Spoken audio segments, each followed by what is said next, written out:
नमस्कार जंटी में स्वागत है आपका। मैं हूं योगेंद्र। आप देख रहे हैं एक मुलाकात में हमारे साथ हैं बीएसएनएल राजस्थान परिमंडल के मुख्य महाप्रबंधक ओपी गुप्ता साहब। गुप्ता साहब, आपका जंटी में बहुत बहुत स्वागत है। जी थैंक यू।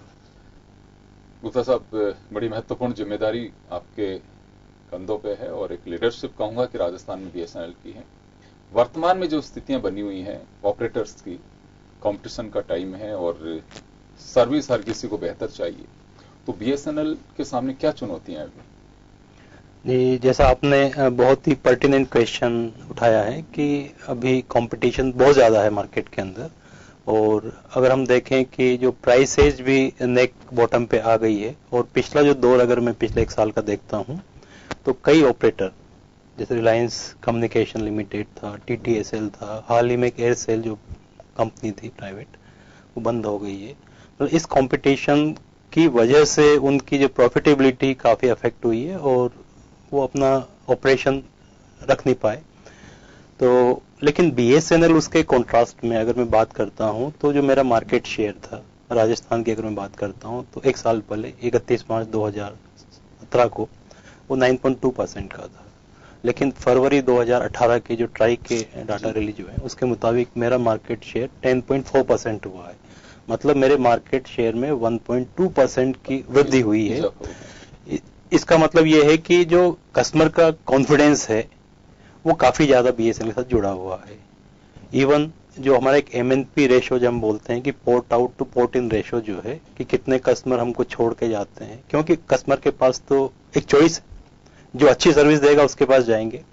तो अगर मैं अभी बात करता हूं तो मेरा जो port out two port in ratio है पिछले माह का 0.56 का था, अभी जो मेरा है 0.27 का है। मतलब कि एक कस्टमर छोड़ के जाता है तो मेरे पास में 3 या उससे ज्यादा कस्टमर आ रहे हैं। मतलब कि इस नए कॉम्पिटिटिव सिनेरियो के अंदर भी बीएसएनएल अपना मार्केट शेयर कायम रखने में न केवल कायम रख रहा है बल्कि उसको बढ़ाने में सक्सेस हो रहा है। तो इसका मतलब कि जो सर्विसेज है वो कस्टमर रिलीज कर रहा है, इसीलिए कस्टमर हमारे पास जुड़ रहा है। तो हमने मार्केट शेयर में काफी वृद्धि की है। दूसरा, जो मार्केट के पर्सपेक्टिव में जो हमारे प्लान्स हैं वो हमने मार्केट को देखते हुए अन्य ऑपरेटर की तुलना में भी काफी किफायती दाम रखे हुए हैं। यह मेरा छोटा सा सवाल है सर।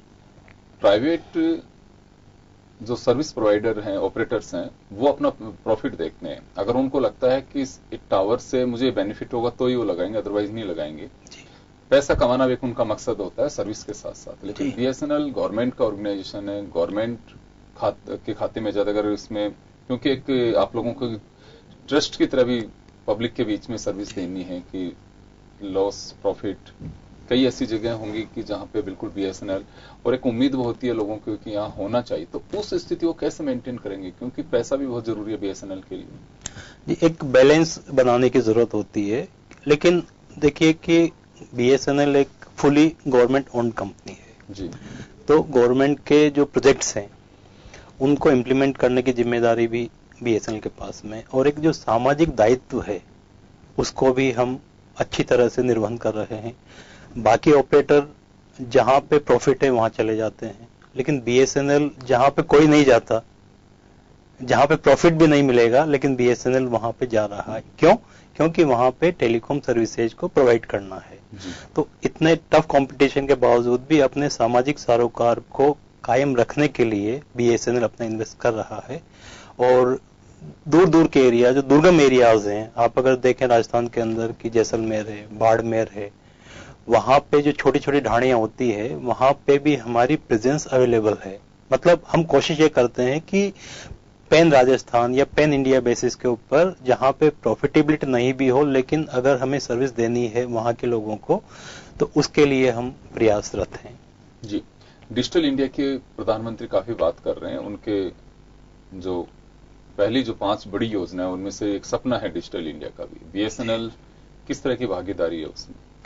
जी, जो प्रधानमंत्री जी की एक बहुत महत्वाकांक्षी योजना है डिजिटल इंडिया, उसके माध्यम से प्रधानमंत्री जी का एक सपना है, विजन है कि गांव के अंदर जहां पे कि कम्युनिकेशन बिल्कुल नहीं है या नहीं के बराबर है, वहां पे भी एक अच्छी इंटरनेट की सेवाएं गांव को मिले। उसके लिए उन्होंने फेज 1 के तहत पूरे इंडिया में 1 लाख ग्राम पंचायत को 100 Mbps की कनेक्टिविटी देने का प्रयास किया और फेज 2 के अंदर 1.5 लाख ग्राम पंचायतों को यही 100 Mbps की कनेक्टिविटी। उसके तहत जो राजस्थान है उसमें फेज 1 के अंदर करीब 8,000 के आसपास ग्राम पंचायत थी, जहाँ पे कि पंचायत का हेडक्वार्टर है या अटल सेवा केंद्र है, वहाँ पे एक हमने कनेक्शन जो है हाई स्पीड ब्रॉडबैंड जिसको हम बोलते हैं 100 Mbps तक की कनेक्टिविटी है, वो काम हमने ऑलमोस्ट कंप्लीट कर लिया है।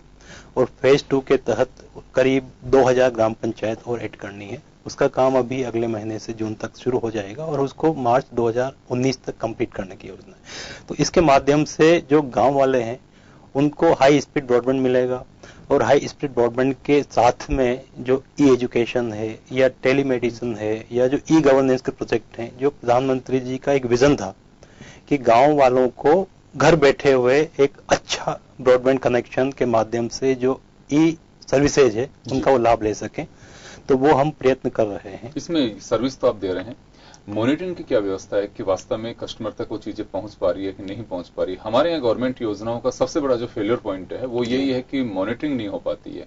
बीएसएनएल की क्या पोजीशन है? जी देखिए कि मैं बात करूं कि जो 8,000 ग्राम पंचायत हमने कनेक्ट की है, तो जो राजस्थान स्टेट है इसका एक डिपार्टमेंट ऑफ आईटी है, तो इन्होंने डीआईटी के माध्यम से करीब 5,000 ग्राम पंचायत के ऊपर एक 4 Mbps की कनेक्टिविटी और हमसे मांगी है, उसको अभी हमने शुरू किया है देना। तो उन ग्राम पंचायत के ऊपर जो 4 Mbps की कनेक्टिविटी हम प्रदान करेंगे, तो जो डीआईटी है, जो गवर्नमेंट की ई गवर्नेंस की प्रोजेक्ट से या ई गवर्नेंस के माध्यम से जो गांव को सुविधा मिलनी चाहिए, जिसके अंदर अगर मैं कहूं कि वीडियो कॉन्फ्रेंसिंग वगैरह भी सरपंच को जो गवर्नमेंट की स्कीम्स होती है उसके बारे में जानकारी दी जाए, उससे फीडबैक लिया जाए कि जो इम्प्लीमेंटेशन स्टेज है वो गांव में किस हद तक कायम हो रही है या उसकी क्या प्रोग्रेस है। तो अभी ये जो मॉनिटरिंग की आप बात कर रहे हैं कि अगर वो कनेक्शन चलेगा तभी वो 4 Mbps की कनेक्टिविटी वहां पे अच्छा काम करेगी। तो जो गवर्नमेंट की स्कीम है नेक टू नेक, मतलब हमारे साथ साथ हम उनको भी ये प्रदान कर रहे हैं। इसके अलावा जो दूसरे ऑपरेटर हैं उन्होंने भी हमसे बैंडविड्थ मांगी है, उसके अंदर लाइक एयरटेल है, तो वाईफाई हॉटस्पॉट वाला जो एक कंसेप्ट था, तो वो चाहते हैं कि वहां पे वाईफाई की सर्विसेज भी मिले। वाईफाई का मैंने देखा भी बजट में जिक्र था, गांव में भी वाईफाई की सुविधा हो, जो कस्बे हैं उनमें भी हो, सिटी में भी हो। अभी क्या स्थिति है? बीएसएनएल प्रोवाइड करा रहा है या प्राइवेट ऑपरेटर्स हैं वो दे रहे हैं? जी, वाईफाई एक बहुत ऐसी टर्म है कि इसके ऊपर तो इवन इलेक्शन भी लड़े गए हैं और उसके अंदर भी इलेक्शन में भी एक मुद्दा बनता है। तो ये जो आपने कहा कि वाईफाई के लिए, तो इसमें प्रधानमंत्री जी की भी एक योजना थी कि जो सर्विस मिल रही है तो उसमें करीब पूरे देश के अंदर 25,000 ग्राम पंचायतों को, जो कि यूएसओ से फंडिंग होगी, लेकिन वहां पे वाईफाई की सर्विसेज प्रदान की जाए।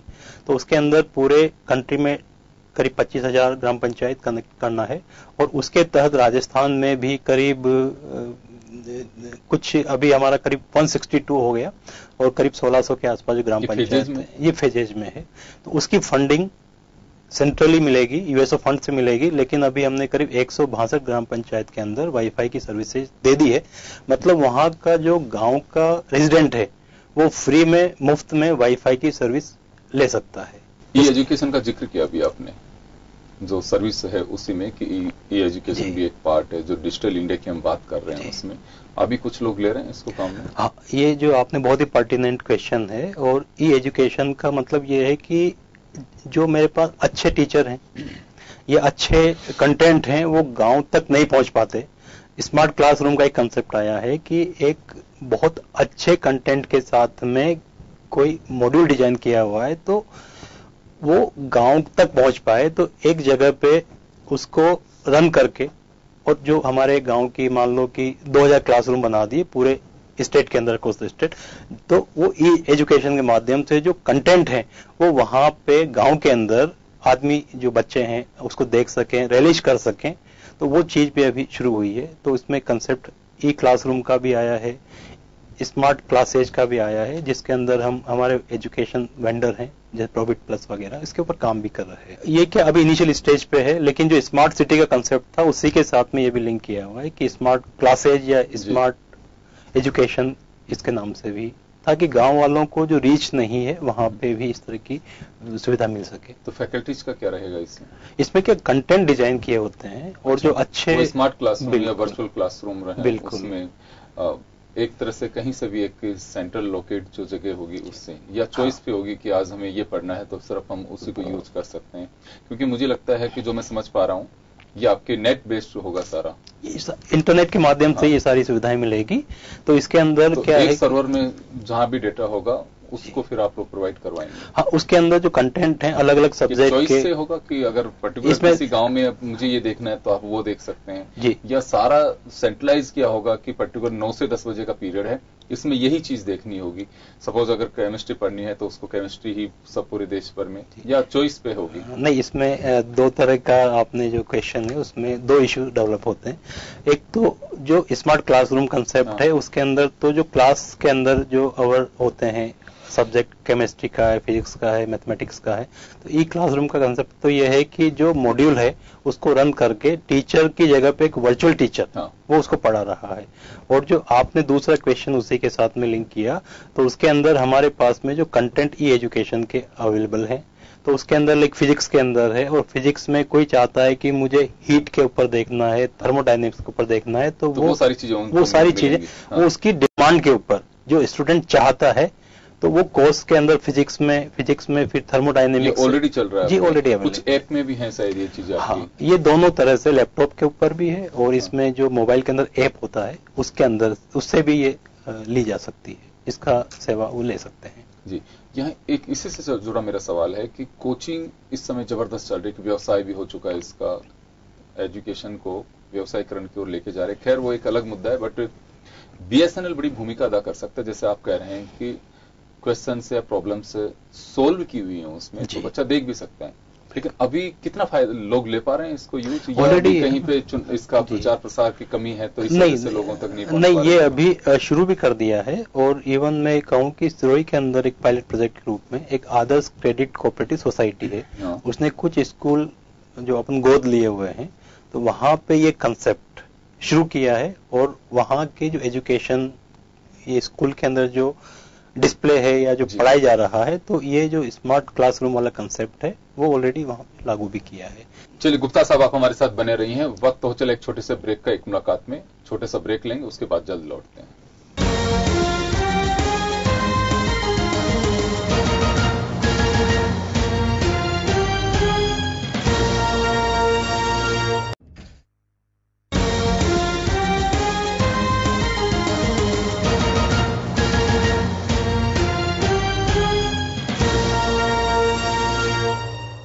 ब्रेक के बाद एक बार फिर आपका स्वागत है। आप देख रहे हैं एक मुलाकात में हमारे साथ हैं राजस्थान परिमंडल बीएसएनएल के मुख्य महाप्रबंधक ओपी गुप्ता साहब।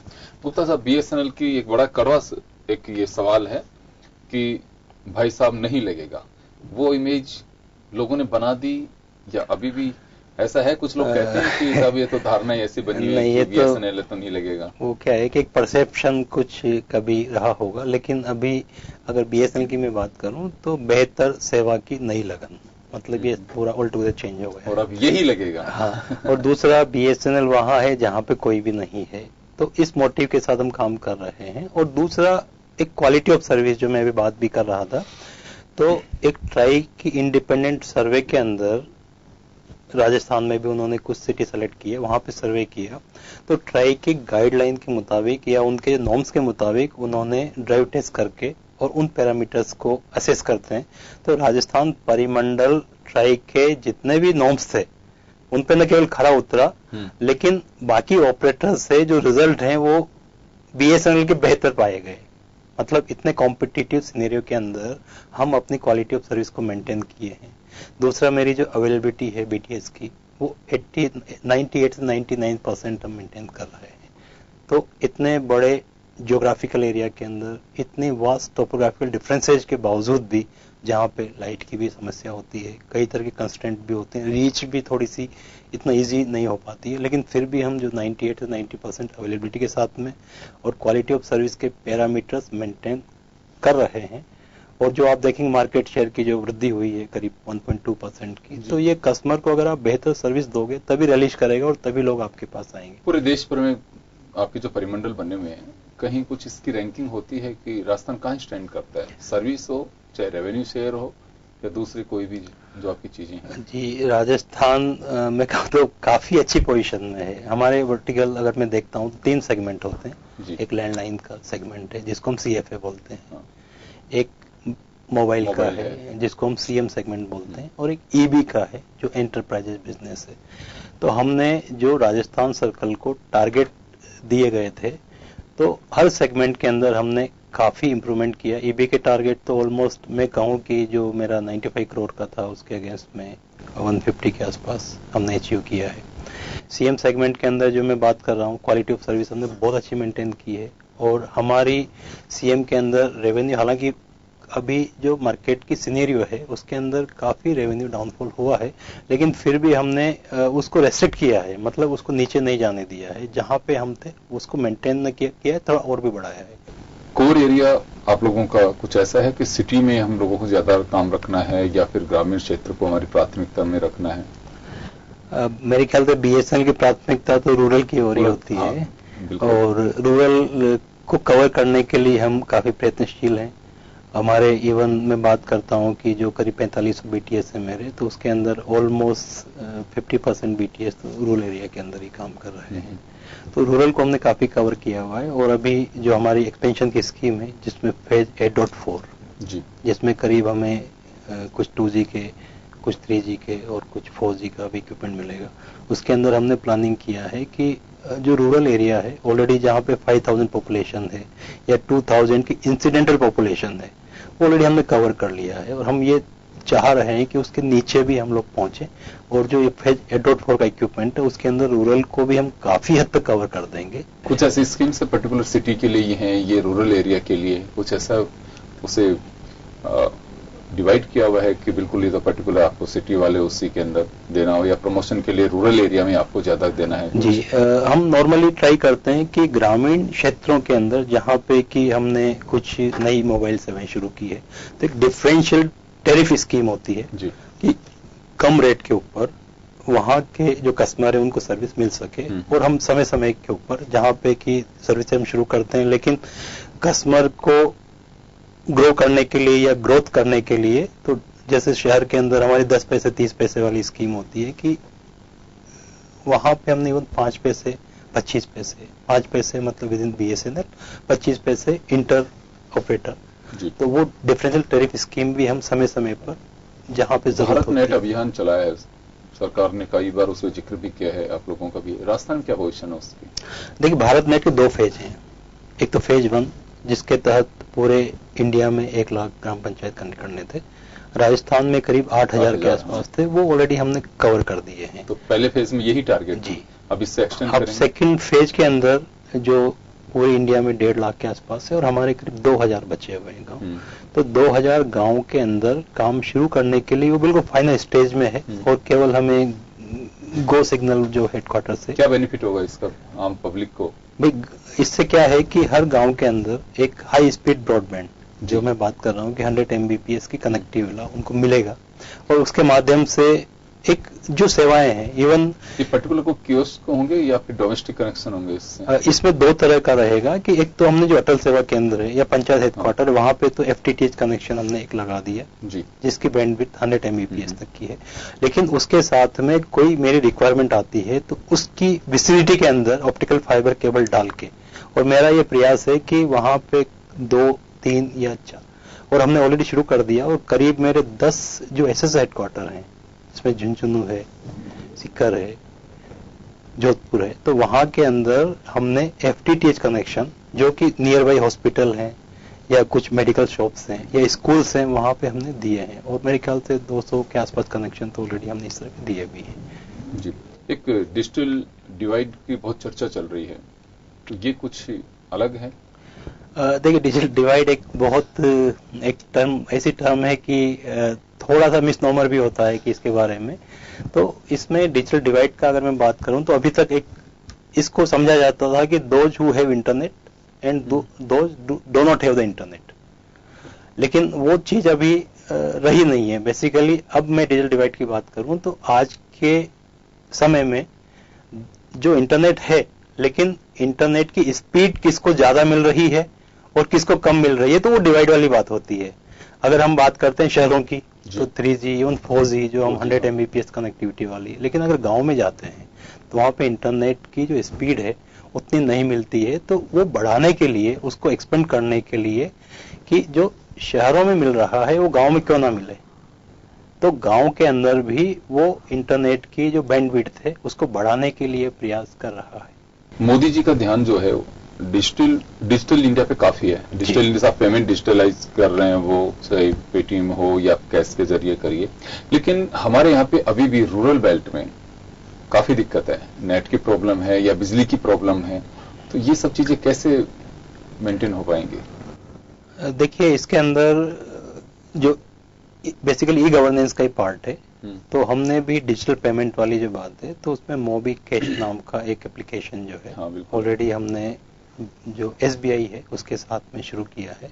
उसके माध्यम से जो नेट पेमेंट करके और सर्विसेज को कस्टमर या गांव वाले कहीं भी उसको ले सकते हैं। अपने जो दूसरे काम हैं जो कि हाई इंटरनेट के माध्यम से उनको चाहिए तो वो भी इसके थ्रू कर सकते हैं। तो जो मोदी जी का सपना था कि मतलब हर आदमी को इंटरनेट मिले, और इंटरनेट न केवल मिले बल्कि अच्छी क्वालिटी का इंटरनेट मिले, तो उसके लिए हम प्रयासरत हैं।